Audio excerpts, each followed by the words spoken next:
Assalamualaikum warahmatullahi wabarakatuh.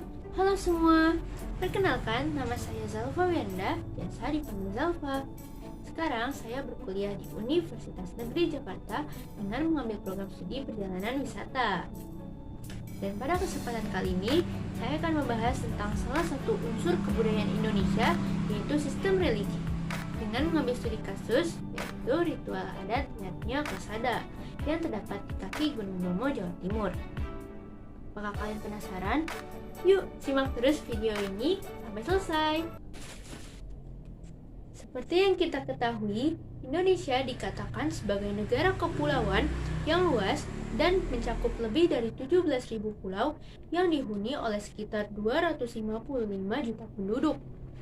Sebuah angka yang menjadikan Indonesia menjadi negara di urutan keempat dalam hal negara dengan jumlah populasi terbesar yang ada di dunia. Indonesia merupakan negeri yang kaya dan tidak hanya terbatas pada sumber daya alamnya saja, tapi juga pada keanekaragaman budayanya.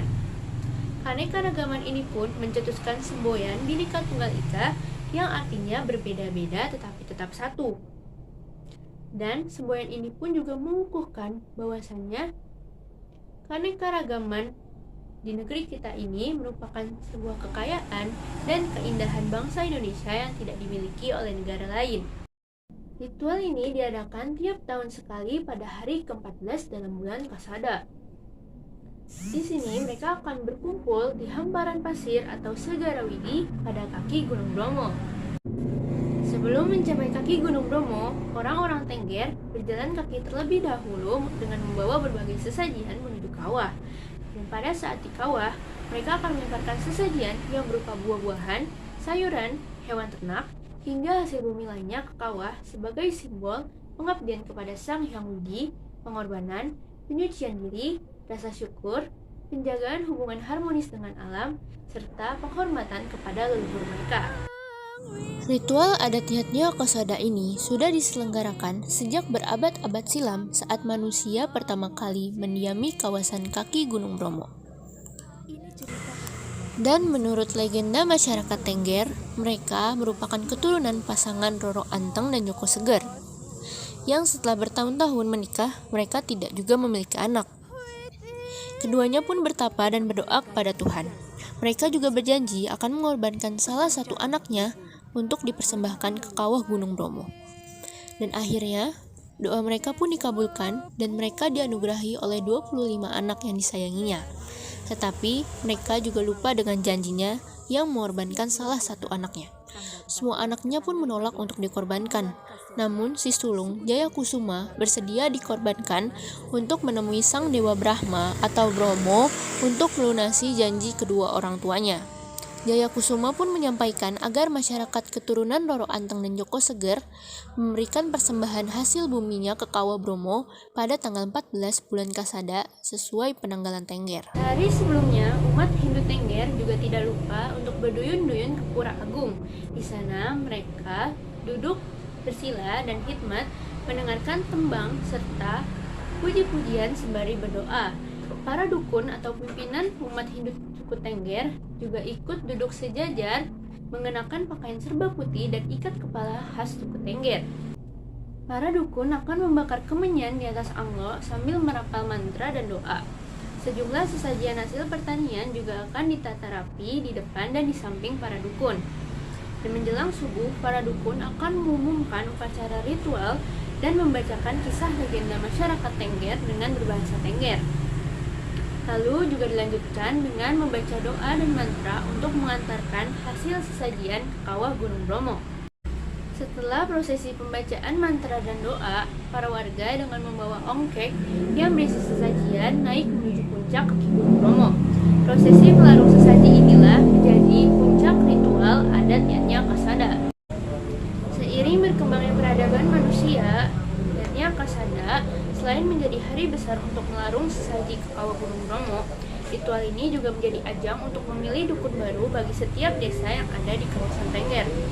Peranan dukun bagi masyarakat Tengger sangatlah penting karena untuk memimpin segala prosesi seperti ritual keagamaan, ritual adat, pernikahan, dan lain sebagainya. Para masyarakat Tengger meyakini dengan menggelar ritual Yatnya Kasada ini, mereka akan dijauhkan dari malapetaka dan ternak serta hasil buminya akan melimpah. Selain menjadi simbol tolak bala dan menjadi wujud rasa syukur masyarakat Tengger terhadap Sang Hyang Widi, ritual ini juga menjadi wujud penepatan janji mereka terhadap Raden Adikusuma dan ke-24 anak Dewi Rara Antong dan Raden Jaka Seger yang menjadi cikal bakal lahirnya nenek moyang mereka. Ritual adat Yatnya Kasada terus bertahan dan diwariskan dari generasi ke generasi. Makna ritualnya pun tetap terjaga pula. Tidak banyak perubahan yang terjadi pada upacara Yatnya Kasada. Perubahannya hanya menyangkut pada bentuk-bentuk sesajian dan rangkaian acaranya. Dahulu Kasada tidak memiliki rangkaian acara, tetapi memasuki tahun 1980-an, orang-orang Tengger mulai menambahkan sejumlah acara tari-tarian dan musik tradisional. Selain itu juga terdapat acara tambahan lainnya yang berkaitan dengan acara pengukuhan seseorang yang ada di luar Tengger sebagai warga kehormatan Tengger. Ritual Yatnya Kasada pun menjadi atraksi wisata. Pemerintah Kabupaten Probolinggo berupaya untuk mengemasnya menjadi pertunjukan wisata yang dapat menarik perhatian para wisatawan nasional hingga wisatawan mancanegara. Kedatangan para wisatawan juga memberikan keuntungan bagi masyarakat Tengger. Hingga saat ini, orang-orang masih bisa untuk dapat melihat upacara Yatnya Kasada. Dan untuk dapat melihatnya secara langsung di Bromo, lebih baik disarankan untuk datang sebelum tengah malam karena pada saat itu ramainya persiapan oleh para dukun. Dan dengan melihat upacara Yatnya Kasada ini, juga orang-orang bisa belajar tentang makna sebuah upacara yang tidak akan termakan oleh zaman. Ritual Yatnya Kasada ini setiap tahunnya selalu dikunjungi oleh para wisatawan dan tidak pernah sepi. Dengan mengunjungi langsung tempat kegiatan dilakukan Yatnya Kasada ini, kita jadi dapat mengenal kebudayaan atau ritual keagamaan agama Hindu pada suku Tengger yang ada di kaki Gunung Bromo, Jawa Timur ini. Jadi gimana? Tambah penasaran dengan kegiatan ritual Yatnya Kasada ini? Yap, ritual Yatnya Kasada ini bisa dijadikan sebagai salah satu plan perjalanan kalian jika kalian berkunjung ke Gunung Bromo ataupun Jawa Timur. Karena ritual ini hanya dilakukan 1 tahun sekali dan tidak boleh dilewatkan oleh kalian. Cukup sekian pembahasan saya tentang salah satu kebudayaan atau ritual keagamaan suku Tengger yang ada pada kaki Gunung Bromo, Jawa Timur. Terima kasih sudah menonton video ini dari awal sampai akhir, dan saya mohon maaf bila ada salah kata ataupun pengucapan. Terima kasih. Assalamualaikum warahmatullahi wabarakatuh.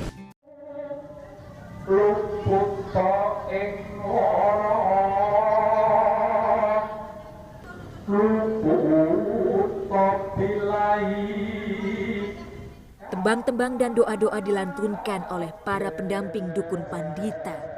Tembang pemujaan terhadap Sang Hyang Widi, memohon keselamatan, bebas dari segala macam penyakit dan mara bahaya. 1 hari jelang Yatnya Kasada, seluruh peralatan sembahyang disucikan. Para pemangku pura diikuti oleh puluhan umat Hindu Tengger membawa berbagai sesaji menuju punden pemujaan yang tak jauh dari Pura Poten. Kalau cerita awal mula itu memang sangat sulit ya, karena kejadian tersebut sampai detik ini masih kami lakukan, itu tidak ada sebuah catatan ya, catatan artinya catatan yang ditulis oleh orang, karena kejadiannya adalah prasejarah sekali, jauh sekali ya, sehingga tidak ada catatan.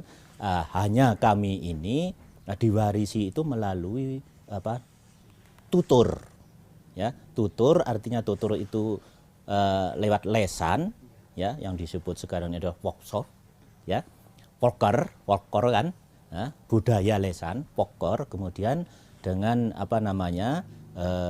sesaji-saji yang kalau di Tengger itu disebut dandanan ya, itu di situ itu ada tuntunan untuk kehidupan ini gitu. Dalam bahasa kami adalah tuntunan luhur ya, ajaran-ajaran jati ya, yang ditulis di dandanan-dandanan itu ya, tidak ditulis dengan huruf itu. Jadi sehingga kami sangat sulit sekali untuk kapan mulainya itu, ya. Kapan mulainya? Sejak kapan keberadaan tradisi-tradisi yang dilakukan oleh orang-orang Tengger ini? Ini tidak ada yang bisa menceritakan soal itu, termasuk orang Tengger. Orang Tengger harus bercerita hanya diwarisi cerita dari para leluhurnya. Itu. Ya itulah cerita yang dilakukan, yang diceritakan leluhur, kami terima, kemudian yang jelas kami teruskan kepada generasi-generasi selanjutnya, termasuk saya juga ya diwarisi oleh orang-orang tua saya, leluhur saya itu. Lah itulah tugas sekarang, generasi sekarang itu harus sudah dicatat, gitu loh.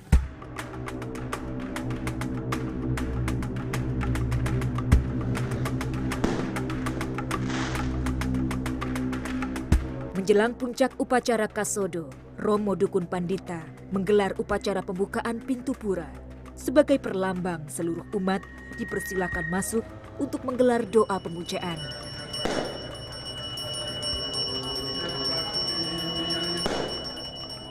Pintu Mandala Nista pun dibuka lebar. Purnama hampir penuh. Ritual penyucian atau piodalan telah digelar. Romo Dukun Pandita memimpin upacara ritual.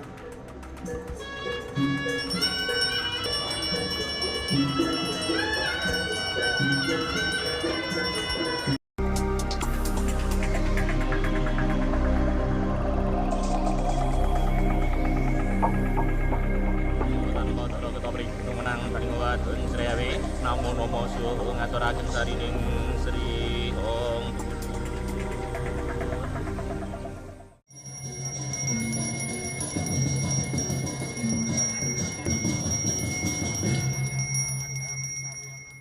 Orang Tengger itu harus ngugemi marang guru papat.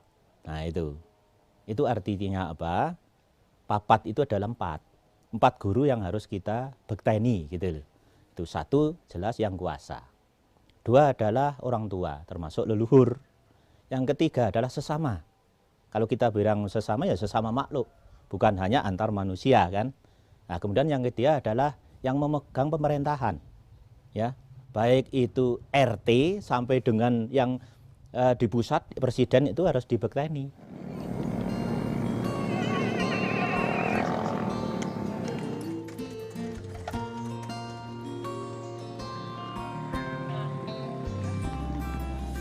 Meski hidup di antara banjir wisatawan dan kemajuan teknologi, kebiasaan tradisional tak ditinggalkan.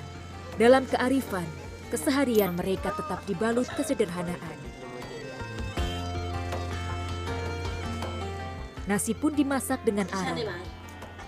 Jagung ditumbuk dengan lumpang dan alu. Di lereng perbukitan dan dataran Tengger, mereka menjalani keseharian sebagai petani dan pedagang. Ini lestari mulai awal. Jadi kalau kita kembali kepada kakek nenek kita dulu, itu masalah kebudayaan itu ya semacam ini sudah.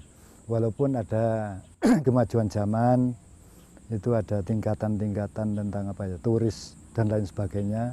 Tapi masalah kebudayaan itu saya kira masih lestari. Dipertahankan oleh masyarakat Tengger, terutama suku Tengger yang meliputi 4 kabupaten.